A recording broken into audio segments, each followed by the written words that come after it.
Most people believe that saving money is the smartest and safest way to improve their financial life. They believe saving is responsible. They believe saving is the first step to wealth. That belief sounds mature, disciplined, and logical, but for many people it is the exact reason their financial life never moves forward. Here is the uncomfortable truth. Saving money by itself does not build wealth. For many people, it slowly traps them in place. They cut expenses, they skip small pleasures, they watch their balance grow a little. But years pass and their life looks almost the same. The mistake is not saving. The mistake is believing that saving alone creates progress. It does not. Let's slow this down and look at the foundation. Saving money is not bad. Having a buffer matters. Avoiding chaos matters. Being able to handle emergencies matters. But saving is a defense, not an offense. It protects what you already have. It does not change your future earning power. When saving becomes the main strategy, growth quietly stops. Most people save by removing motion. They park money and feel relief. That relief feels like progress, but nothing is being built. No skill is growing. No system is forming.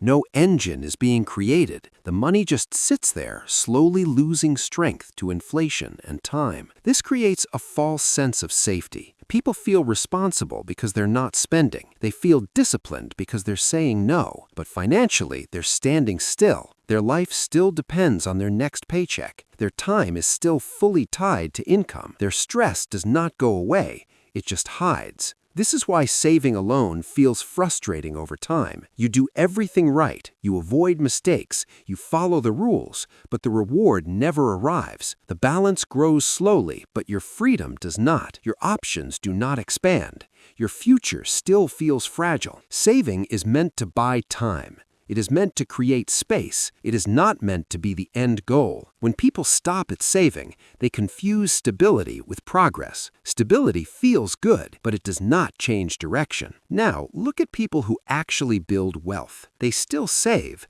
but saving is not the center of their strategy. It is the support system. The main focus is building something that grows, something that compounds, something that increases their future leverage. Saving without building leads to stagnation. Saving with a plan creates movement. This is the first shift most people never make. They are taught to protect money, not to deploy it intelligently. They're taught to avoid loss, not to build capacity. What actually builds wealth is not saving more. It is using money, time, and effort to create something that keeps working after the effort stops. That quiet replacement is the foundation everything else depends on. Now let's go deeper, because even when people accept that saving alone is not enough, they still misunderstand what is really holding them back. When people hear that saving money is keeping them broke, they often feel confused or defensive. They think it means saving is useless or irresponsible. That is not true.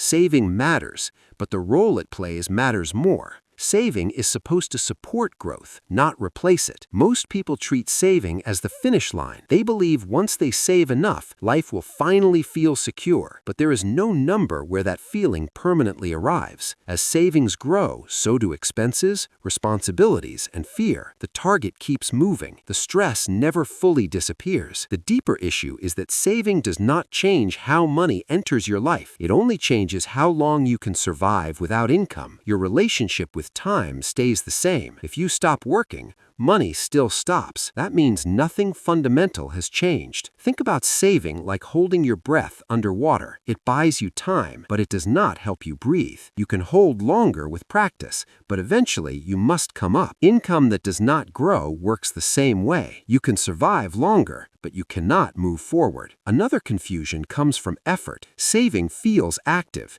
You track numbers, you make decisions, you resist temptation. That effort feels productive, but effort without expansion leads to exhaustion. You are managing scarcity, not escape. Most people are taught that wealth comes from restraint. Spend less, want less, settle more. But restraint alone does not create abundance. It only slows decline. Wealth comes from increasing your ability to create value, not from shrinking your life. This is why some of the most disciplined savers still feel trapped. They did everything right. They avoided mistakes, but they never built anything that grows. Their money stayed static. Their skills stayed underused. Their options stayed limited. The missing piece is growth-oriented use of resources. Time, money, and effort must be placed where they expand future capacity. That might mean learning something that pays later, building something that starts slow, accepting a period where results are invisible. This feels uncomfortable because it removes the instant feedback saving provides. Saving shows progress immediately. Growth often does not. That delay creates doubt. Doubt makes people retreat to what feels safe. When you truly understand this, saving changes meaning. It becomes fuel. It becomes preparation. It becomes a tool that supports building, not a strategy that replaces it. That mental shift is subtle, but it changes everything that follows. Part 3. Now let's bring this down to real life, because ideas only matter when you can see them in your day-to-day decisions. Most people approach money by asking a simple question: how do I protect what I already have? That mindset shapes everything. They focus on cutting costs, they delay purchases, they optimize small expenses. All of that feels responsible, but none of it changes the direction they're moving in. The practical shift starts when you separate protection from expansion. Protection keeps you stable. Expansion moves you forward. Most people put 100% of their effort into protection and 0 into expansion. That is why nothing changes year after year. In real life, this shows up in how people use extra time and extra money. When there is a little margin, it goes into more comfort or more safety, a better phone, a small upgrade, a slightly larger buffer. Rarely does it go into something that increases future income. Building wealth requires intentional allocation, not dramatic moves, not risky bets, but consistent placement of surplus into things that grow. Skills that make your work more valuable, knowledge that helps you see opportunities earlier, systems that reduce how much effort is needed later. The mistake beginners make is expecting these investments to feel rewarding right away. They do not. Learning often feels slow. Building often feels boring. Progress is not obvious in the early stages. That is why people abandon it and return to saving more aggressively. Another mistake is splitting focus. People try to build multiple things at once. They start learning 3 skills. They chase 5 ideas. Their effort becomes diluted.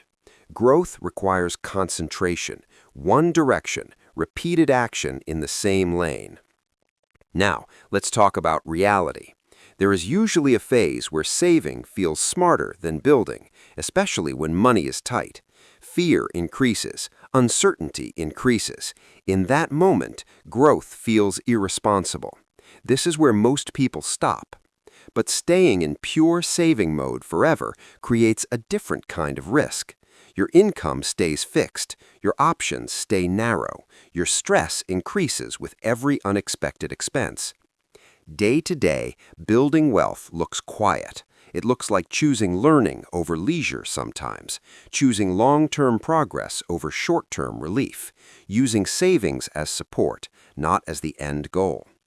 This is not about abandoning discipline, it is about redirecting it.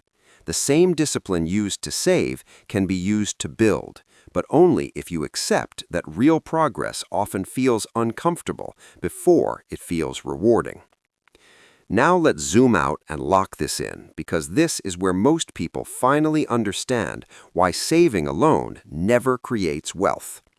Saving feels powerful because it gives you control in the short term. You see numbers grow, you feel safer, you feel prepared. But safety is not the same as progress.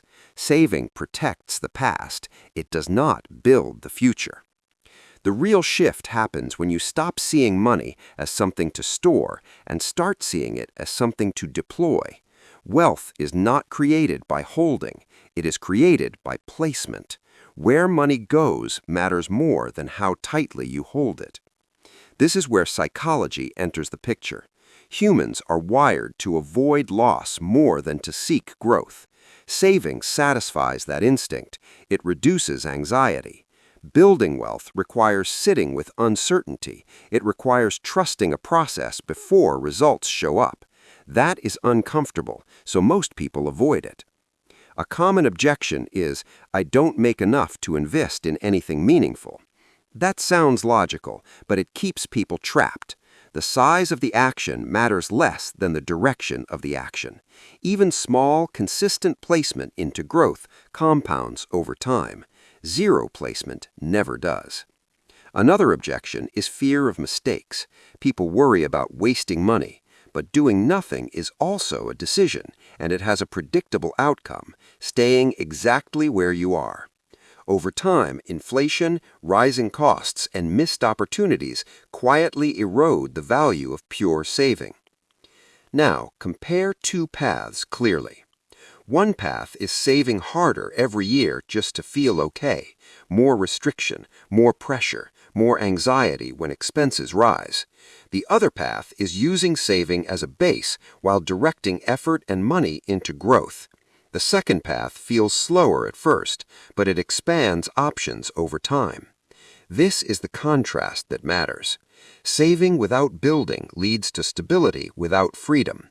Building without reckless risk leads to progress with direction. The goal is not to stop saving. The goal is to stop worshiping it as the solution.